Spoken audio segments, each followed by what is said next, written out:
Hello,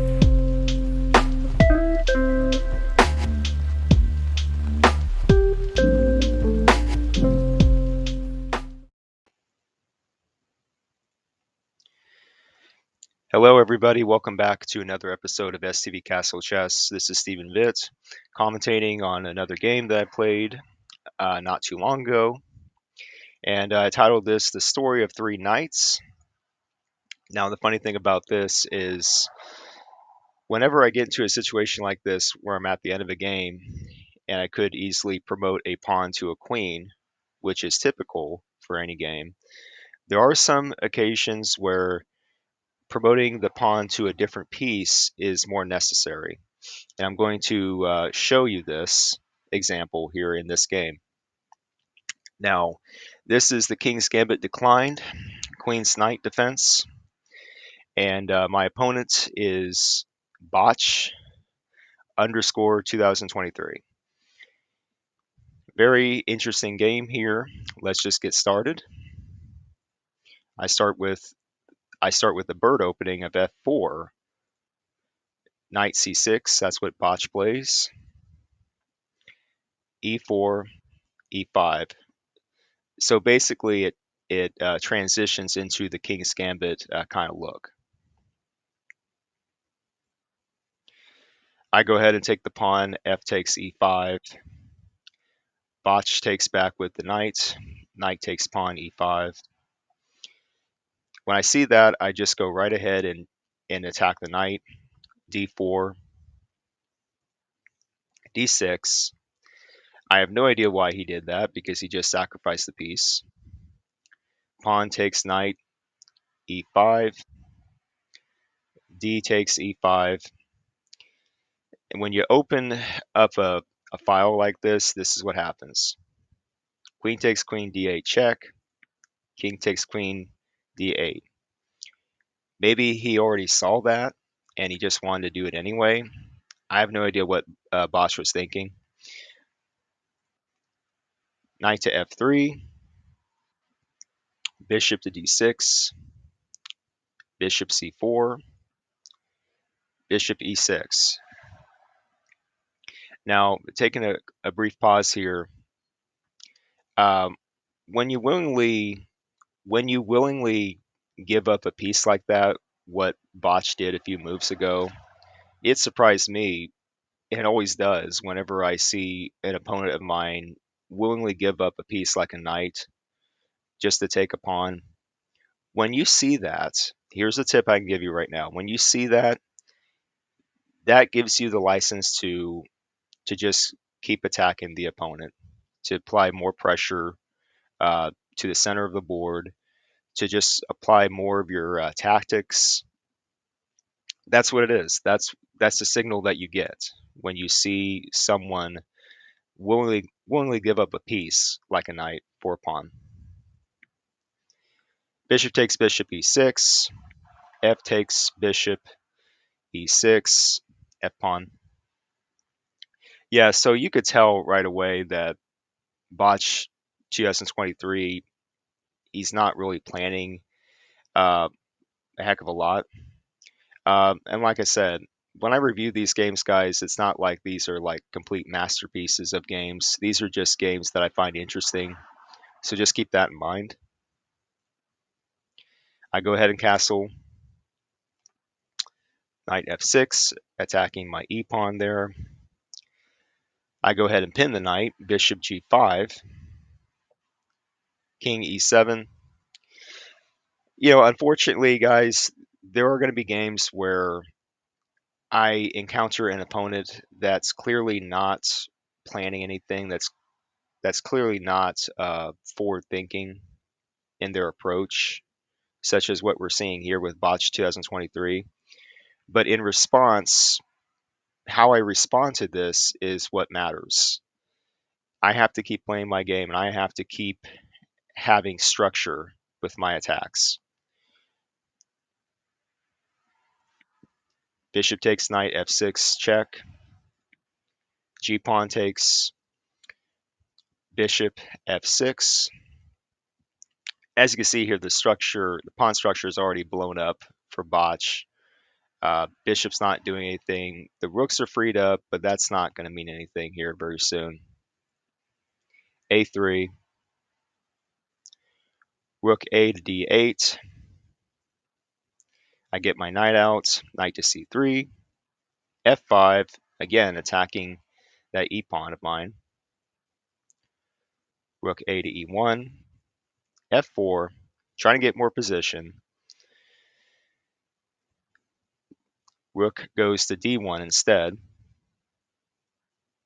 C6, B4, B5, knight to E2,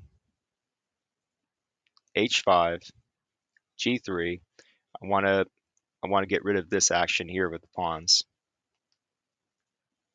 Rook H to G8, so obviously pinning my pawn, I have to do something about that. King to H1, got to get my king out of the way. Rook D to F8. I go ahead at this point, I go ahead and take the pawn. G takes F4, E takes F4. Everything is right in front of me. As you can tell here, guys, everything is right in front of me. I'm not worried about my position because here's what's coming. It's funny because Botch, he had at least a few opportunities to get rid of this E pawn, to attack it, but he just didn't do it. And and as you guys can see, E5, claim more of the center of the board, driving the bishop back. Bishop C7, knight E to D4, rook to G4. Botch clearly did not see what was coming here. Knight takes pawn C6 check, forking the king and that pawn over there on A7. King to E8. I go ahead and take that pawn. Knight takes pawn A7. Bishop B6. Clearly, everything just got way out of hand for Botch. Everything just blew up in Botch's face. Personally, because he did not prepare well enough for his pawn structure or aligning his pieces right, a wide variety of things. Knight takes pawn B5. Bishop E3, connecting the bishop and the pawn, but that doesn't mean anything. Knight to D6 check. King E7, C4, rook F to G8, C5. I have this great position here with the pawn chain. I might as well utilize that. Rook to G2, C6. He's not addressing this pawn over here. Rook A2, rook D3. I move my rook ahead to cover that pawn. Rook G to G2, C7. Again, Botch is not addressing this pawn that's going to promote. I think you guys can see what I'm about to do here. It is titled The Story of Three Knights. Rook A to C2. Now finally, he realizes that he's got to do something about this pawn, but he's too late. C8, pawn goes to C8 and promotes, but I choose to promote it to a knight. Now, if I were to promote it to a queen, let me show you guys something here. If I were to, let's say, promote this to a queen, that would not be check. So most likely he would probably just take the queen with the rook, have to take back, which would put him in check, but it would be like a longer endgame for me. So that's not what I did. I promoted it to a knight. C8 promotes the knight, check. And so we have the rare occurrence of three knights for one army at the same time. It's kind of fun in a way. So Botch has to move. King F8. Rook takes bishop E3. F takes. F pawn takes rook e3. Yes, I sacrificed the rook, but here's the next move. Knight to d4 check, discover check with the rook. Now, the end result here is that Botch underscore 2023, he resigned from the game. He knew that it was only a matter of time before he was going to get checkmated. I mean, really, when you have 3 knights and a rook, chances are you're going to get caught somewhere in a corner, which is where Botch is right now, and you're just going to get checkmated. I had no doubt that I had this game secure. When you go back to the middle game of this game, when you review this game, you'll see that Botch was just not coordinating his pieces well at all. He did not even try to castle. Um, he sacrificed one of his knights early in the game, which made no sense to me. Um, and clearly, when you're dealing with opponents like that, you just have the license to apply pressure, to just keep attacking. And so, yeah, this was a simple game, fun game. Uh, not the best game by any means, not a grandmaster level kind of game, and that's not the point here. But the point that I want to share with you guys is that when you're dealing with opponents like this that are just not coordinating their pieces well, just stick to what you know. That's a clear tip that I can give you guys. Stick to what you know. Just because your opponent is throwing pieces all over the place doesn't mean that you change what you're doing. Clear and honest tip that I can give you guys right now. So there you go. So yeah, this has been another episode of STVCastle Chess, episode number 18, the story of 3 knights. And yeah, I always have fun doing this. Let me know what you guys think of my commentary. Always trying my best to improve my commentary on games like this. And also, I'm going to share with you a bonus clip. This was like sharing the end game. I'm going to link this other one as well in the description box below so you guys can follow along with that game. I just shared the end game of this one other game. This was for like a an audition for a position for a chess academy, for a chess school. To this point today, I've not still not heard back from them, but yeah. Point is, I tried to apply for that position, and this is my audition clip that you're about to see here. And before I go from here, I just want to remind you guys that if you want to buy me a cup of coffee on Ko-fi.com, I'll provide the link to that as well, the Ko-fi account, Ko-fi.com slash Stephen Vitt. So yeah, this has been STV Castle Chess, and I'll be coming back more with chess content in the future. Take care, guys. Bye. Hello, I'm Stephen Vitt, and today I'm going to share with you guys an endgame situation in the game of chess where you are up in material but low on time. We're starting here with move 52 of this game, where I just put Al's king in check, which would be rook g1 check. So I want to explain real fast to you guys when it comes to material and time. Clearly, I'm up in material. However, I am very low on time. Alfieri 33 has the advantage in time with 54 seconds, and I only have 9.4 seconds on my clock. So I have the advantage in material. I have 2 rooks, and Al has only a knight. So we're talking about 2 rooks and 2 pawns versus 1 knight and 2 pawns. But Al has the advantage in time.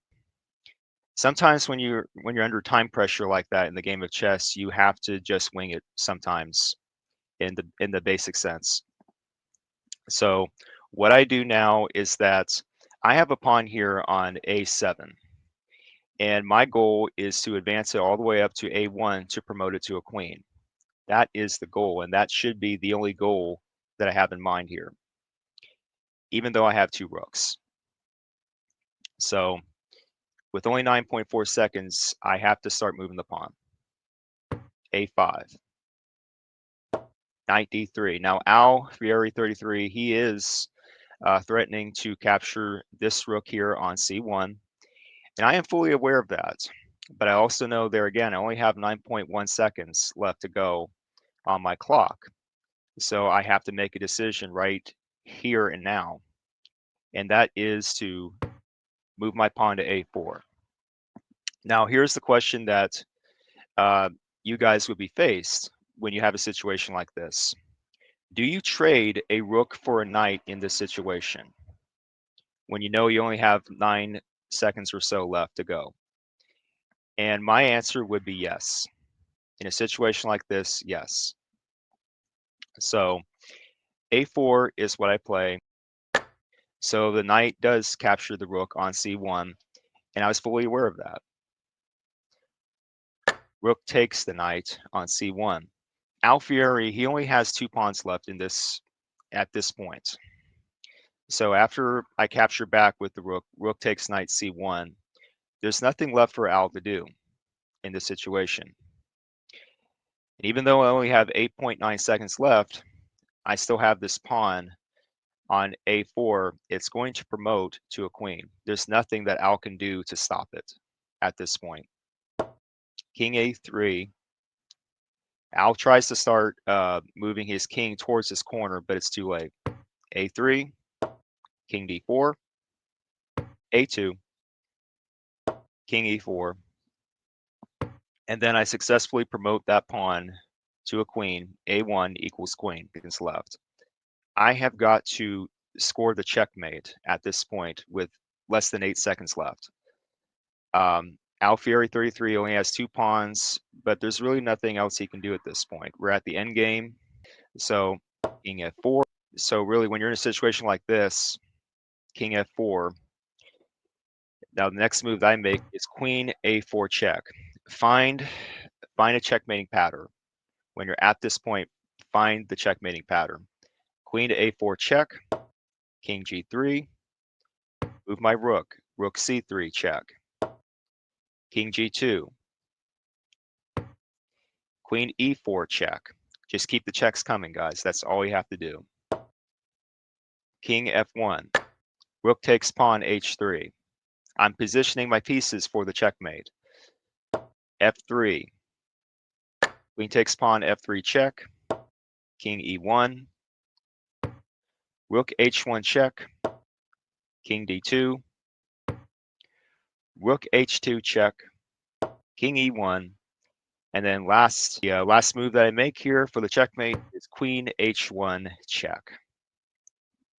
So when you're under that kind of time pressure, just know that you're when you're under that time pressure, just know that you're getting that you have to make quick decisions right on the fly. You have to do that.